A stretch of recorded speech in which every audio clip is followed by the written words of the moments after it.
Welcome to Hotter Than Ever, where we uncover the unconscious rules we've been following, we break those rules, and we find a new path to being freer, happier, sexier, and more satisfied in the second half of our lives. I'm your host, Erin Keating. Happy summer! I'm really excited that the weather is getting hotter, just like you.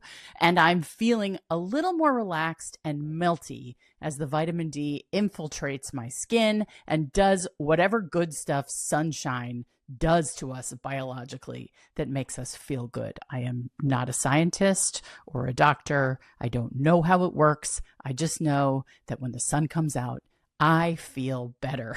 And I hope you do too. The sun is making me feel really warm. The other thing that is making me feel warm is that I have started having hot flashes. Holy shit, those are for real. It's like a switch flipped. And they started happening about a week ago. They happened for a couple days in a row. Now it's kind of every other day. I think that unlike the words menopause and perimenopause, which really need a rebrand, which we've talked about on this show, hot flashes are perfectly named because they come on really strong and fast. And then all of a sudden, before you've taken all your clothes off in a public place, which is really what my impulse is, my God, get this sweater off of me. Why is this room so hot? What is happening? Looking around like, are other people feeling this or is it just me? Oh my God, it's just me. Before you get completely naked in public, they pass and you feel like, Jesus, what just happened? Anyway, I am glad to be finally joining the club and to be living into the name I chose for this podcast 2 years ago, which was always meant to have a little wink towards menopause, but I just wasn't there yet. I knew it was going to happen. And now it has. So for those of you who are experiencing it too, I would love to hear from you about your experience with hot flashes. I don't think we make enough jokes about this period of our lives. And there's nothing you can do except joke about it and get a very cold can of something and rub it all over your body. I want to hear your jokes and your stories about hot flashes. Please reach out to us on any social platform. I cannot wait. My guest today is also very hot. How is that for a very clunky segue? She is the charismatic and delightful Dr. Frankie, a board-certified sex therapist, clinical psychologist, and professional matchmaker. She is the founder of Little Gay Book Matchmaking, the leading LGBTQIA plus matchmaking service in the US, which offers lesbian, bi, and trans speed dating events, matchmaking, and personalized coaching to help individuals navigate the dating world and find their perfect match. We get into all kinds of great stuff about love and relationships and how to find your person, whether you're gay or straight, and that is what she is an expert at. We talk about dating apps and how they're different from matchmaking. We get into how to judge a date in a way that is not a checklist. This is not a job interview. It's so personal and so specific to you. She says, look at how your body feels when you're on a date. Look at whether you're laughing and having fun. How come that gets lost in the process? We talk about how dating and matchmaking for queer folks is different and also the same as it is for those of us who identify as straight. There is obviously a much smaller pool of queer candidates for her to draw from, since there are so many more heterosexual people in the world. Also, it turns out there is not as much conflict about domestic labor in queer couples, according to Dr. Frankie. We talk about chemistry and how it gets over-prioritized in dating. I know I over-prioritize it. And how seeking intensity, which is basically what chemistry is, may actually be a trauma response, which is something I should probably talk to my therapist about. Of course, I used this session to get dating advice, and Dr. Frankie asked me, and you can play along at home with this, and also introduce me to anyone you know in LA who meets these criteria. What are the top 3 things you want in a partner? For me, they have to be tall because I'm 5'10". They have to be creative in some way, like accountants, probably not going to do it for me. They have to be financially self-reliant, like I don't want to take care of someone.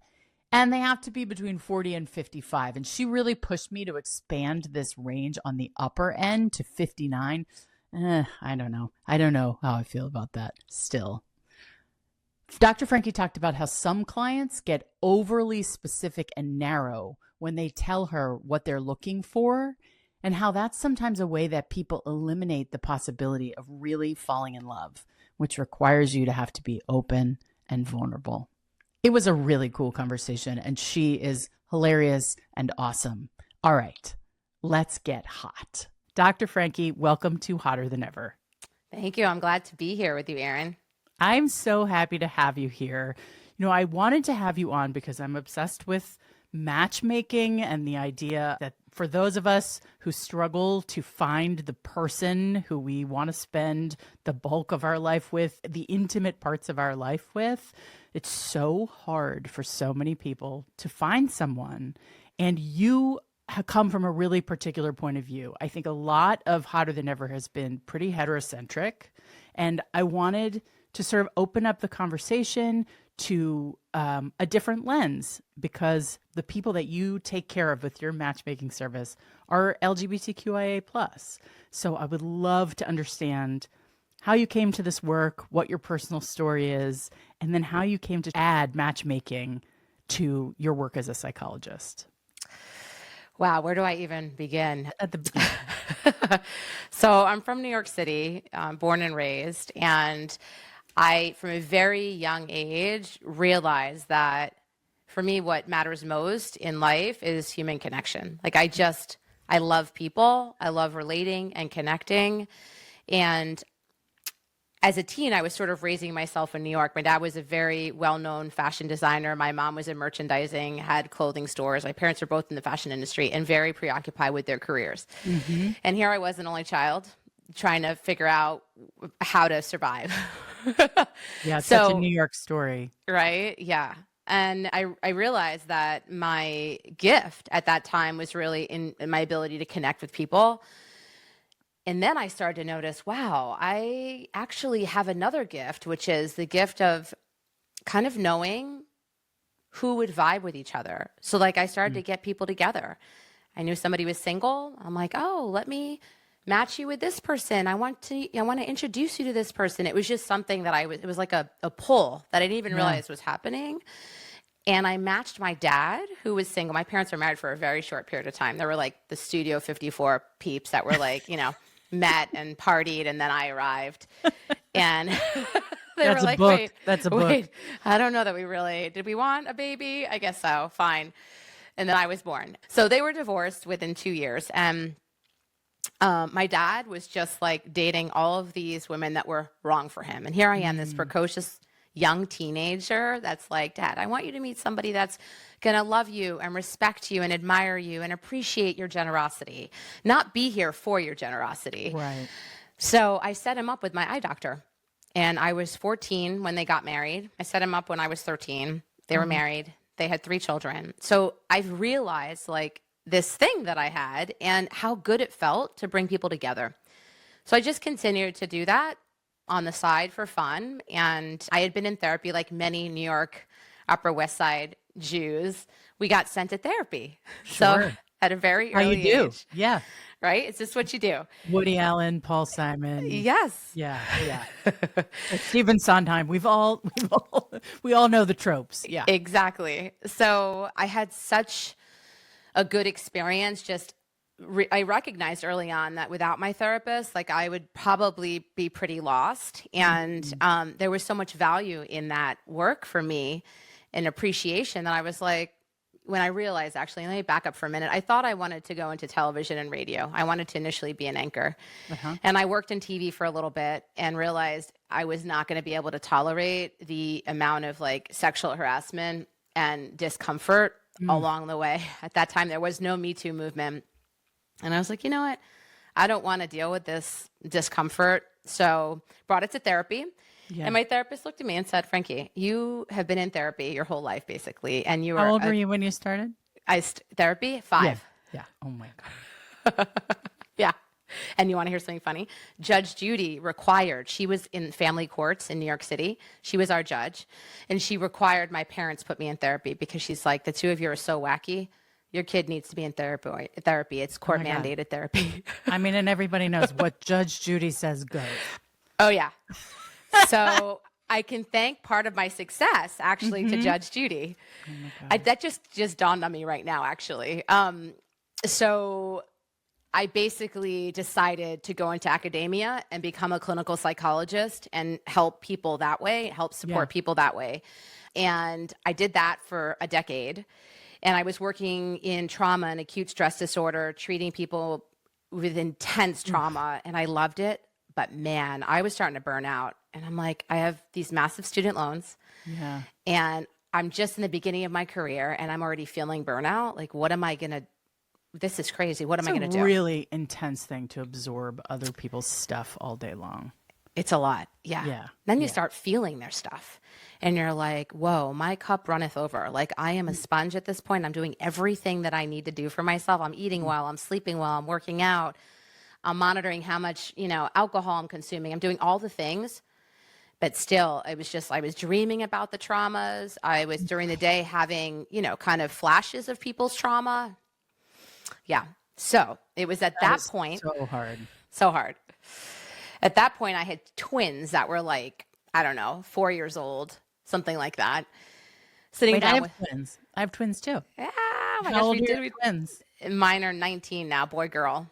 I have boy, girl. They are 13, about to be 14. Oh my gosh, you're in it. I love it. Enjoy every moment. The teen years is so great. It's so great. And it's still so great. It's just a different iteration, right? It just evolves and changes. Right. And we have to evolve and change with it, which is another interesting part of my life as a parent.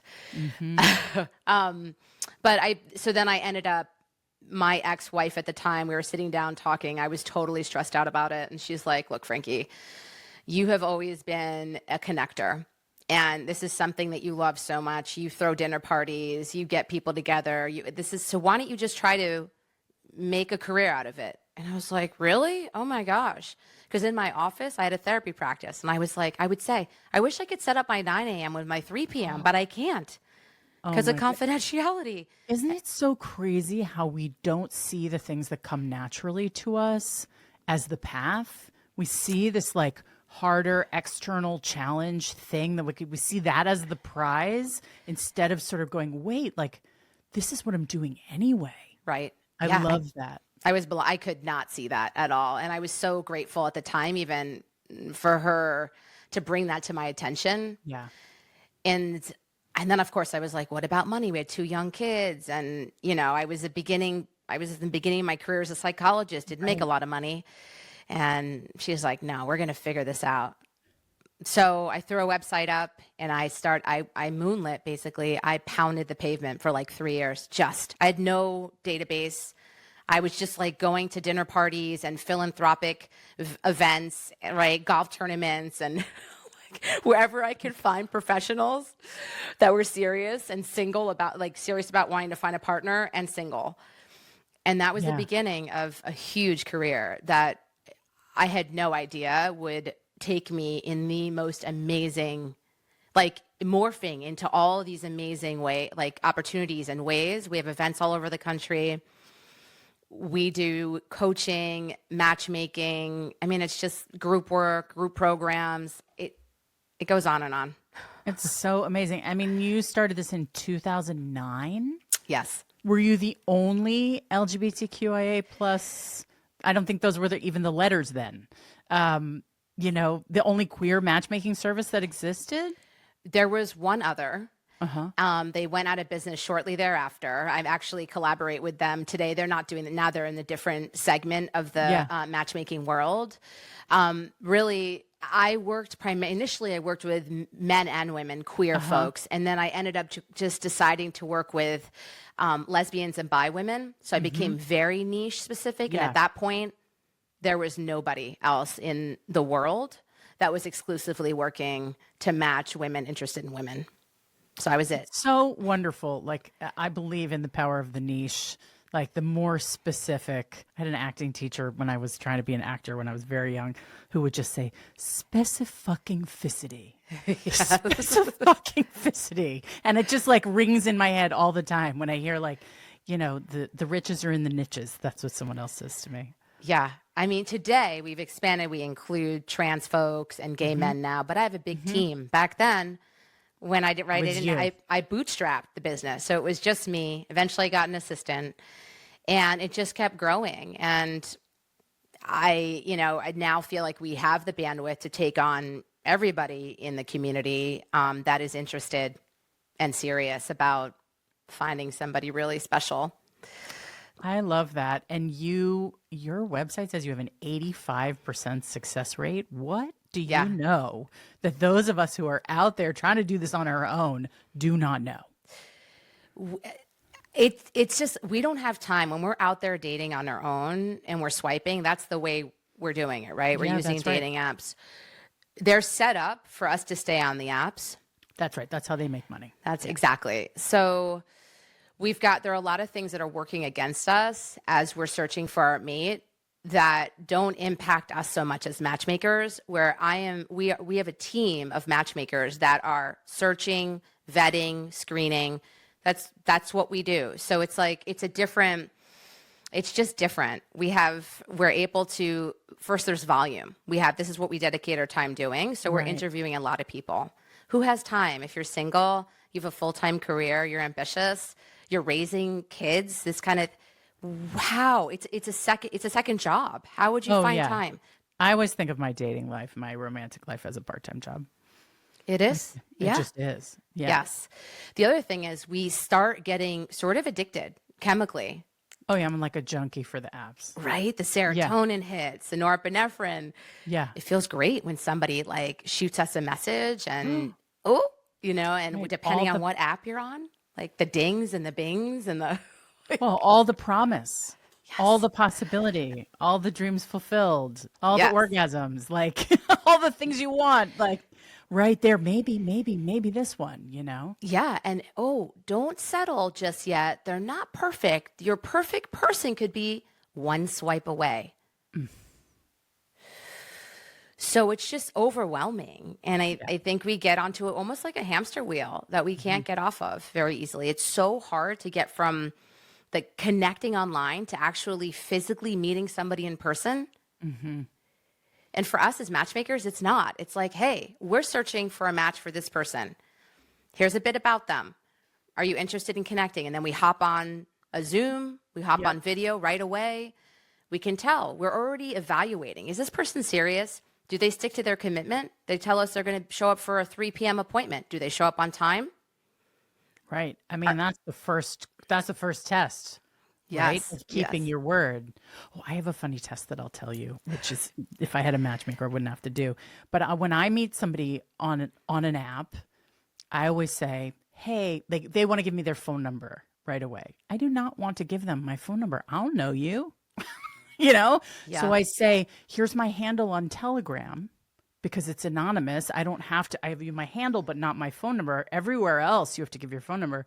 And I go, girls got to stay safe on the internet. Hope you understand. And if they give me a hard time about just downloading an app that they might not already have, I'm like, oh, then I'll never be able to ask for anything and get it from you. If you're not even willing to do that, that for me is like, the first hurdle in the relay race. It's like, oh my God. Yeah. And really like because of the dopamine hit and the convenience and the sort of plenty of fish of it all in the app world, guys who I date is guys, if they say no about that, it's like, you must think I'm a dime a dozen. I am not. I am extraordinary, but like best of luck to you. Moving on. Right. They have to be willing to put some skin in the game. Invest. I mean, that's not even any skin. That's an app on your phone. Really? You can't do that? In their mind, they're like, oh, another app? Forget it. You could have a Google number that's anonymous. I've had fake numbers and stuff, but I like to keep all my dudes in one place. It's also maybe a test. Like, are you willing? It is a test at this point. Yes. It's what I prefer. Yeah. And, with a matchmaker, obviously I wouldn't have to do any of that. But I also am not like ready to, put my money where my mouth is in terms of looking for something serious. I'm not that long divorced, and I'm enjoying having my fun. Yeah. Which is good. Enjoy it. You can always jump into the dating pool. Yep. I mean, this is more serious, finding a partner. It'll be there. Hopefully we'll find a better way aside from matchmaking. I feel like it's not accessible for everybody. So I would really like to see, a tool that can really effectively and honestly and authentically match. We'll see. Yeah. But maybe there's not the same business model for it, Totally. Yeah. And with AI, I don't know. I'm trying to think, what's the next thing? Because I'm in that world. So I would love to come up with what that's going to be.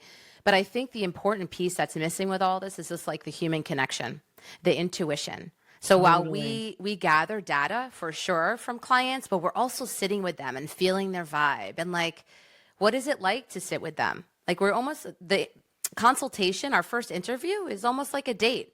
They're nervous. They want to bring that, put their best foot forward. Some they don't want to show you all they're messy. Exactly.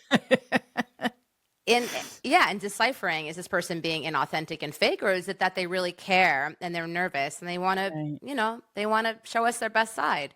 Right. Which we all do, What are there blocks that people need to break through that keep them from making successful matches for long-term relationships? I'm asking for a friend. Yeah. I love it. Yes. So I think they're focusing on the wrong things. I mean, what I say initially is like, how do you feel? What does your body feel like in the presence of this other person? And are you laughing? Yeah. Are you having a good time? If we can't laugh and be playful with somebody, even if it's the first date, then that tells you something. Totally.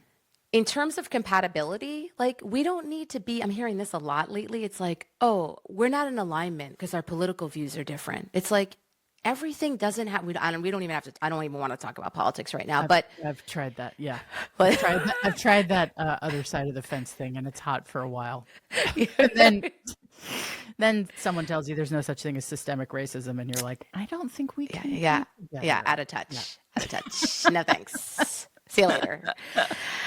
But I do think that we're like we're being like we really want, it's almost like perfection. Like you want somebody who really aligns with our values is what I hear. And it's like, you can agree and you can disagree. You can disagree on some things, but if you have very strong family values, for example, like you have teenage twins. Yeah. You're going to want to meet somebody that really, even if they don't have children, that they like children. Yeah. And they value family.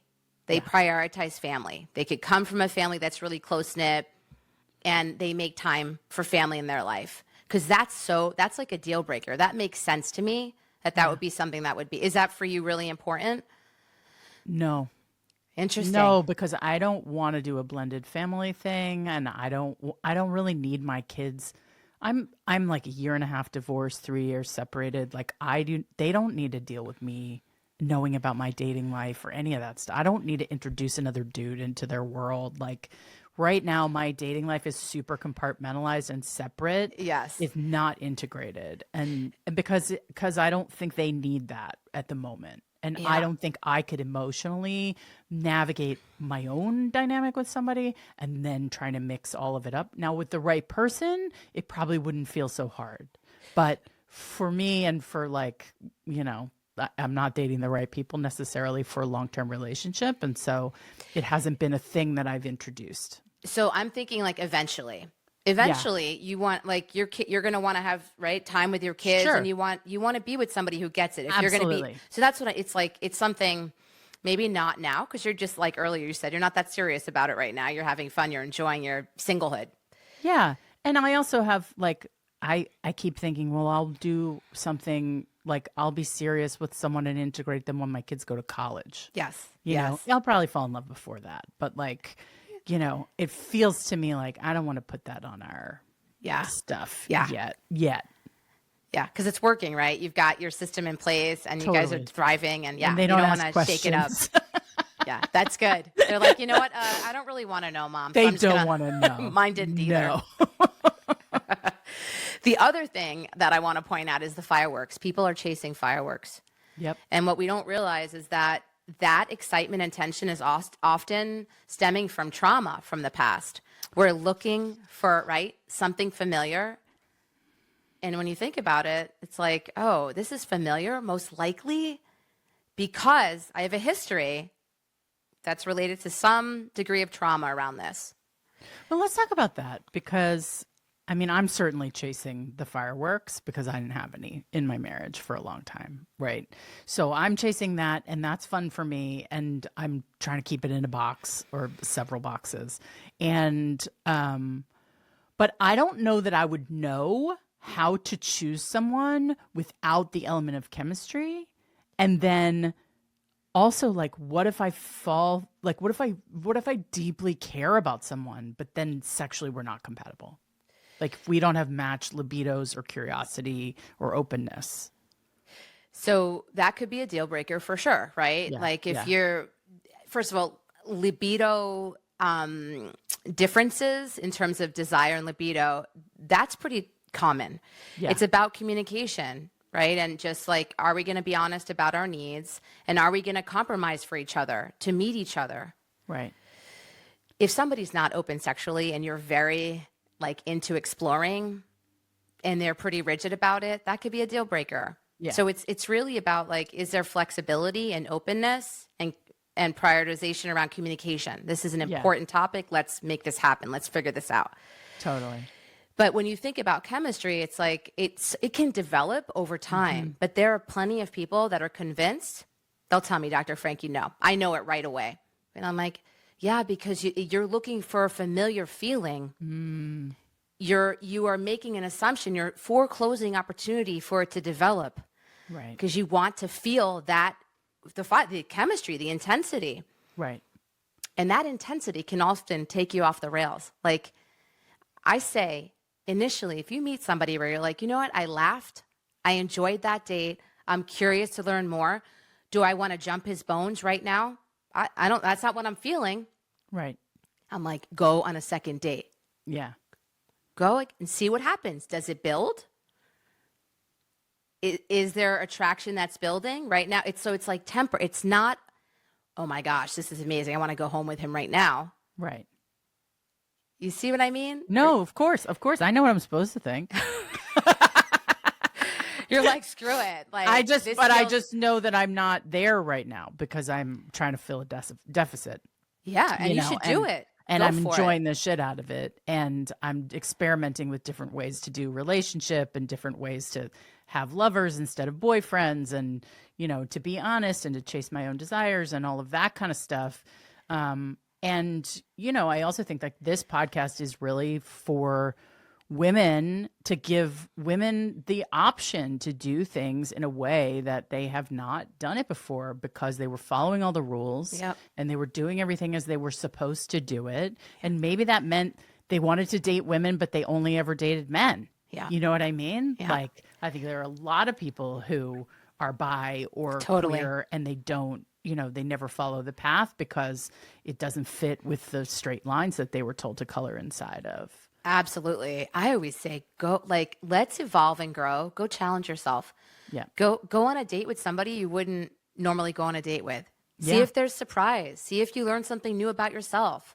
Yeah. Like, there's opportunities for learning and growth. But if we keep following the same pattern, going for the same type, it's like, that's another thing about working with a matchmaker that's so magical in that we change that pattern. We're going to select people for you specifically while we consider what's really important to you, but they're going to be in a different package than what you would have chosen on your own.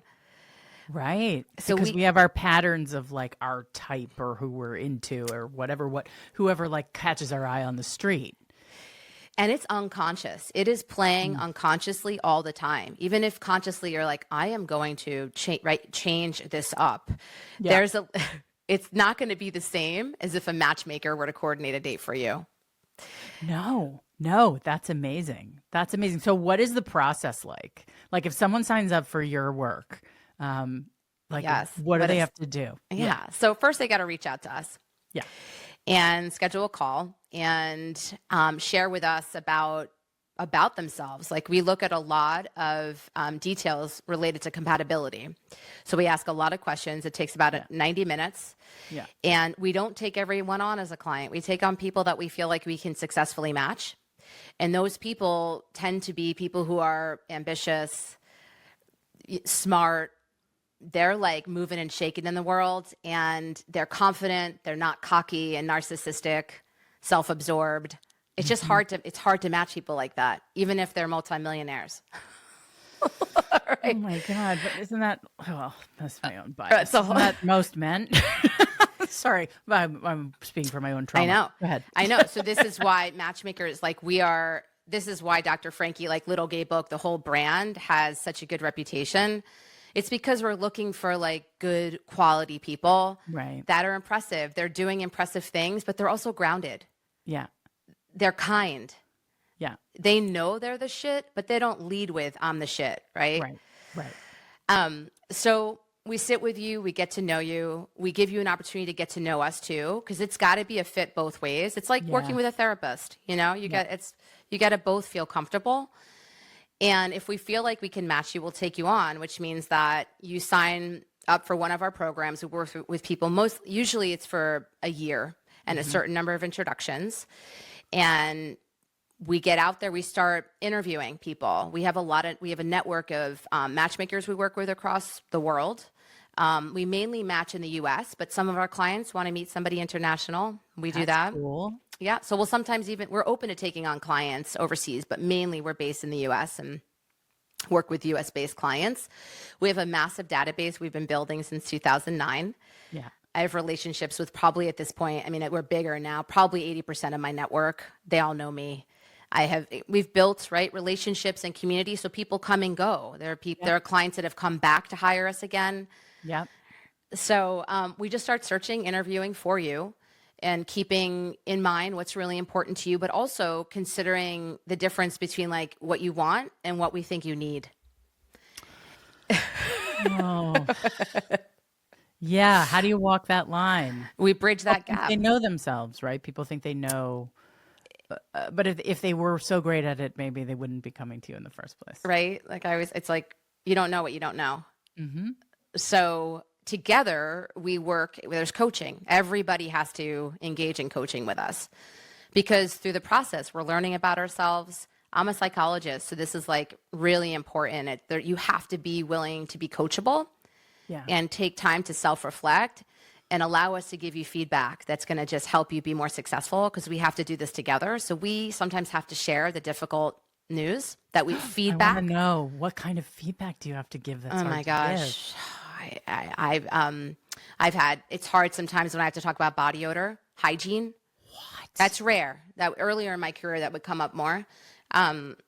That's one. Also somebody who's just like dominates the whole conversation. It feels like it's a job interview.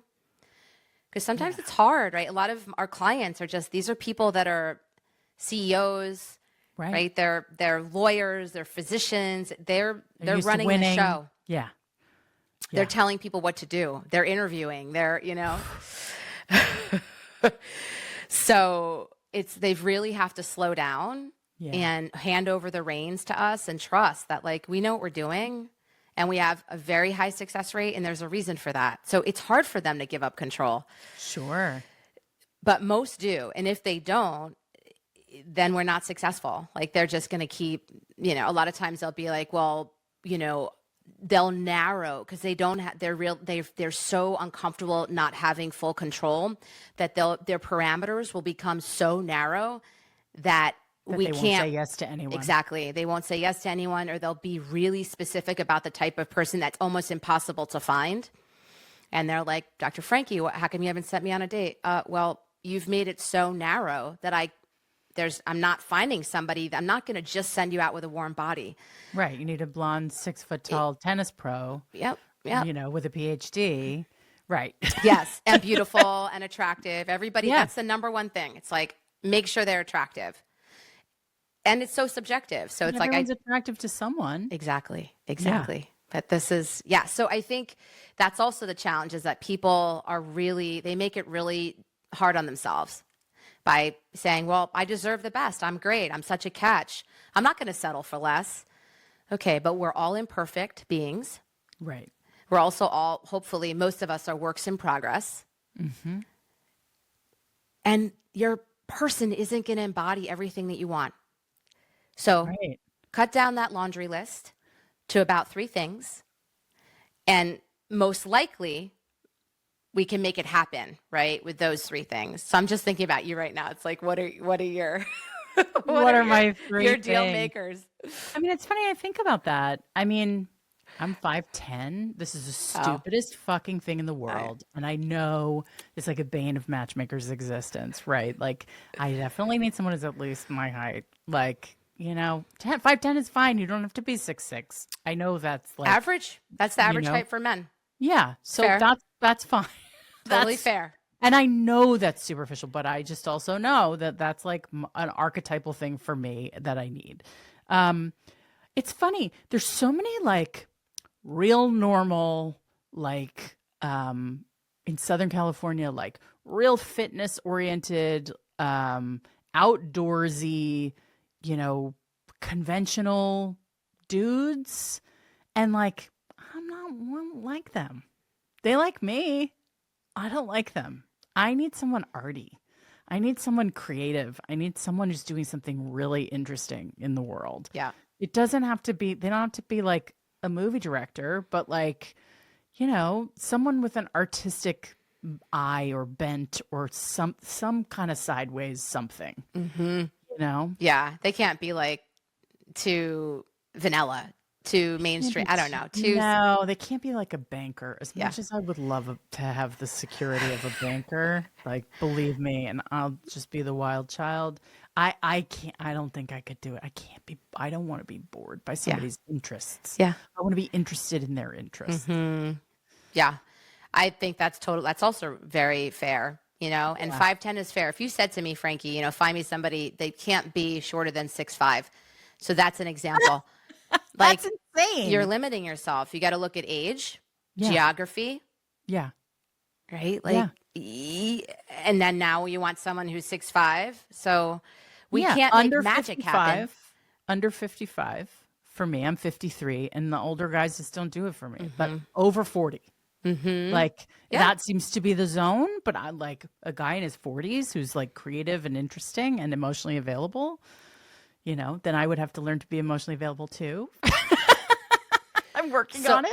So I would challenge you, because you're 53, your cutoff is 55. There are probably plenty of guys, 60 or below, I'm going to say, and I'm piss people off by saying that, because there are going to be guys listening to this maybe that are like, I'm in great shape. I take really good care of myself, and I'm 61. But anyway, stay within that span. I think, say 59 up to 59, you're going to find there are men who certainly take better care of themselves. I just think if they're open-minded and still learning and have like a growth mindset and are working on themselves and evolving. I just think when you head into like boomer territory, it gets real stuck. And you kind of can't fix it. Yeah. I think there's some, I agree with you.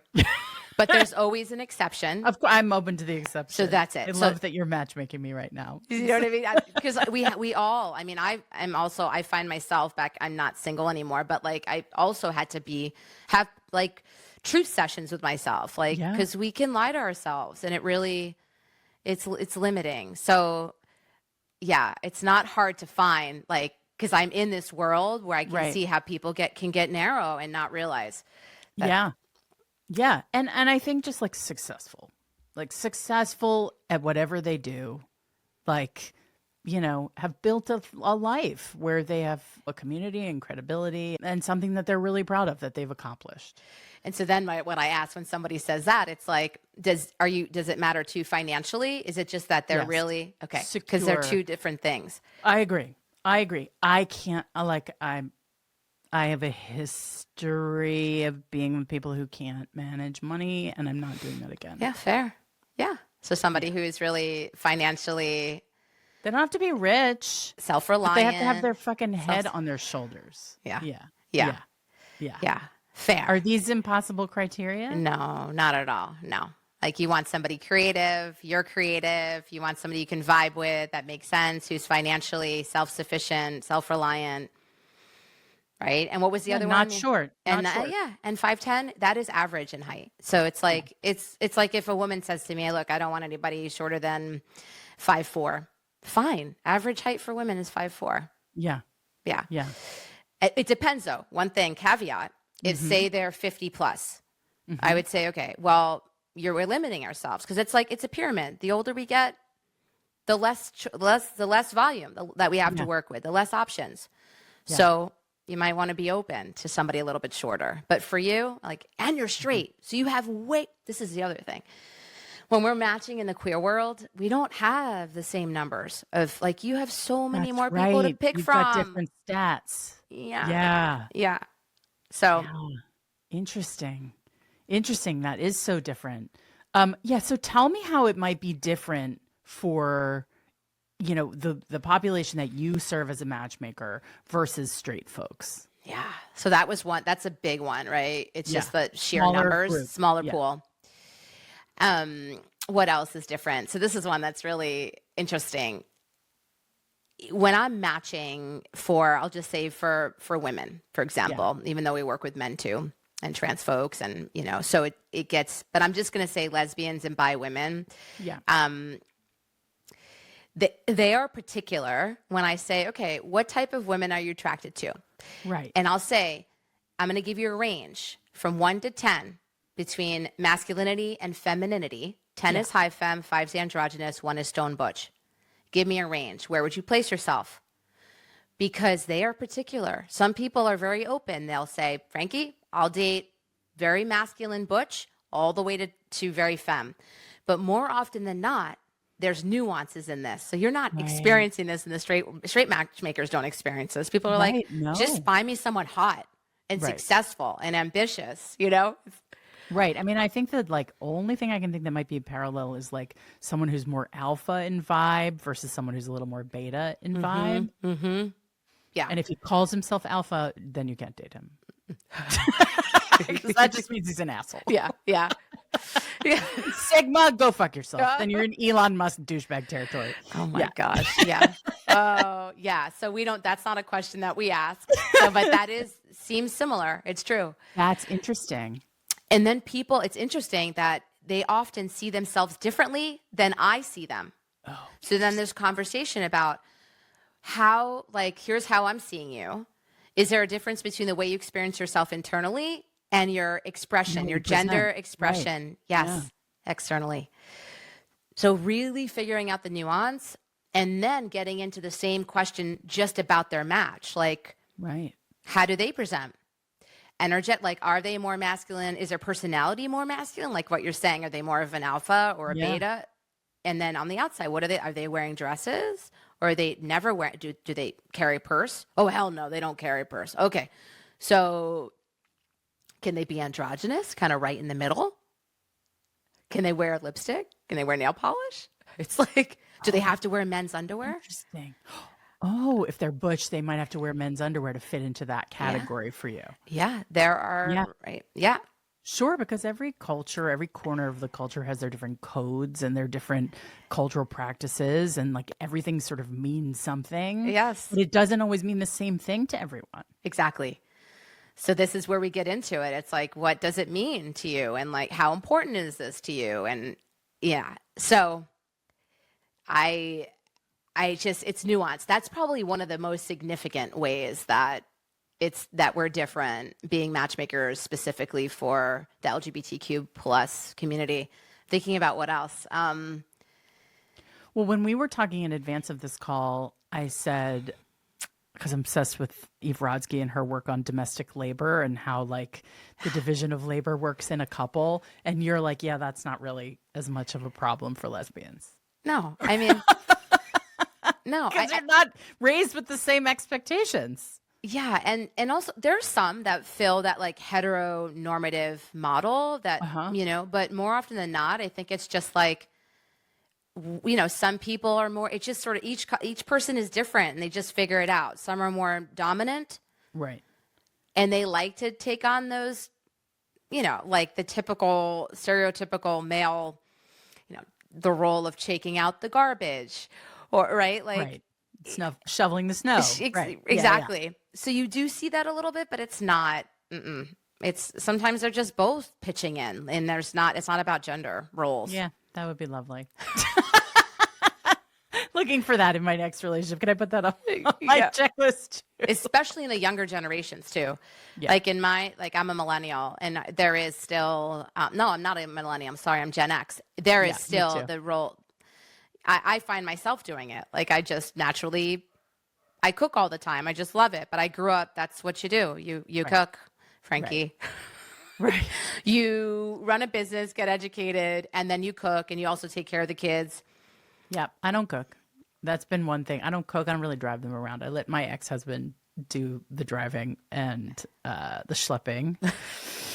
And then I fill the refrigerator, but I'm not responsible for feeding for meals. I just, you sort of decide, are you that kind of mom? Or are you not that kind of mom? Are you that kind of partner? Are you that kind of spouse? Like, what are your, what are the things you do and the things that you don't do? But sometimes it feels transgressive to be that person and to be a straight Gen X woman. Yeah. Yes. Yeah. I think I just am like, I like cooking. I did. I'm not doing this because I feel like I should be doing this as a woman. I'm doing this because I like it. Yeah. And I feel like I'm loving my peeps that I care so much about through food. Yeah. Yeah. It makes me happy. And I'm picky. I don't like shitty food. I'd rather just cook it myself. I wish I was you. I wish I was you. This is so interesting. It's inspiring, to know that there are people out there like you who are doing the beautiful work of helping people find love and helping people find connection and relationship. And you're obviously so lit up by it. How many people do you have working for you? Oh my gosh, I love it. About 9 of us now. Wow. And growing. I mean, I have goals to bring on another 2 to 3 employees this year in 2025. So I just am pushing the levers. Like I have twins, right, that are 19 now and they are in college. Yeah. And I've been waiting for this opportunity to just like rocket ship this. Oh right. Yeah. Yep. And in the meantime, I've been just building just showing up for everybody as best as I could with keeping all of the balls in the air as a single mom. Yeah. I was also divorced. So it's hard, right? But now I'm taking it to the top. And are you a shoemaker's child has no shoes person? How's your own personal relationship stuff? Yeah, so it's good. I'm in a good, I feel like it's funny because I used dating app to meet my partner, which is like hysterically funny because I'm a matchmaker. Amazing. So, but I also know how to use the apps effectively. Yes. Yes, I bet you do. Very strategic about it. But no, I have a pretty good, I've been in therapy, like I said, my whole life. Yeah.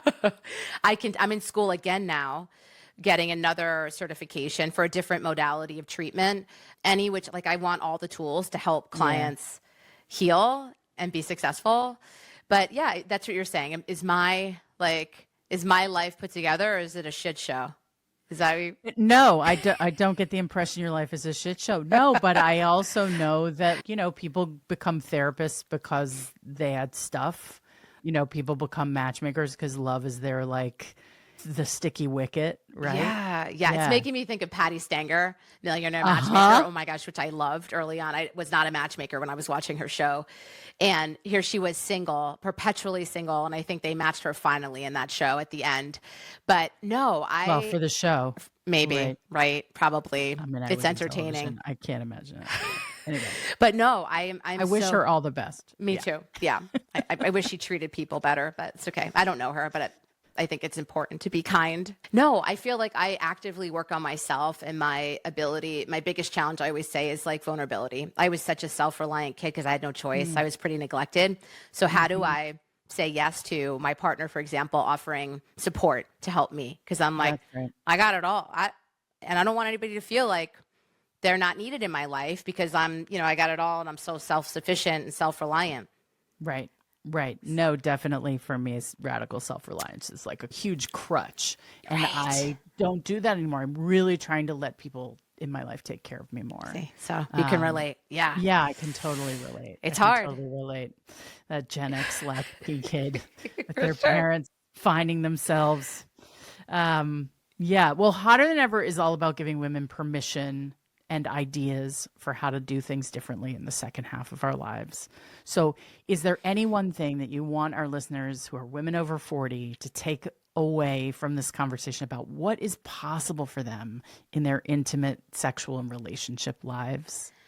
Just be, this is going to sound so cliche, but just be you, like be in your authenticity, show up, be yourself. Like don't pretend to be somebody else because you think that that's going to make it more successful for you to find a partner. Because it's going to make it harder, windier, longer. Just be yourself, work on yourself every day.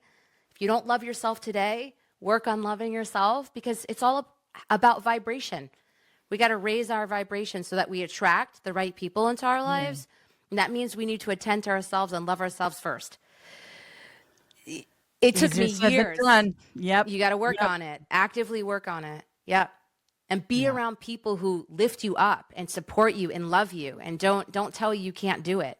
You can be around people that say you can do it. Go for it. That's right. And send this conversation to your girlfriends and the people in your life who need to hear hope and optimism and positivity and what is possible.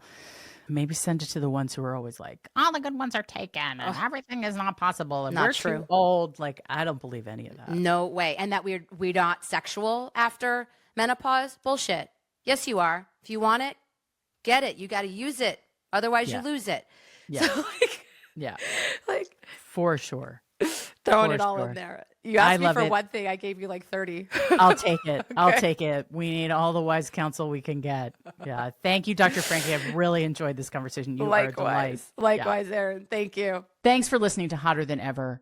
I hope you enjoyed this conversation about getting clear about what you want in a relationship and how matchmakers think about the process of making connections between people who are looking for love and partnership.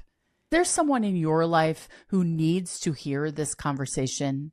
If you know anyone who's in the process of thinking about what they want from love and relationships, this is a really great episode to share. So share it with them right from your podcast app. You are already in your podcast app. You can do it right now. It could not be easier. Go ahead and share it. Hotter Than Ever is produced by Erica Gerard and Podkit Productions. Our associate producer is Melody Carey. Music is by Chris Keating with vocals by Isa Fernandez. I hope you are making vacation plans and getting outside in the sunshine and letting your hair down or putting it up because you are having hot flashes like I am. Remember to enjoy this one and only life because it's the only shot you've got.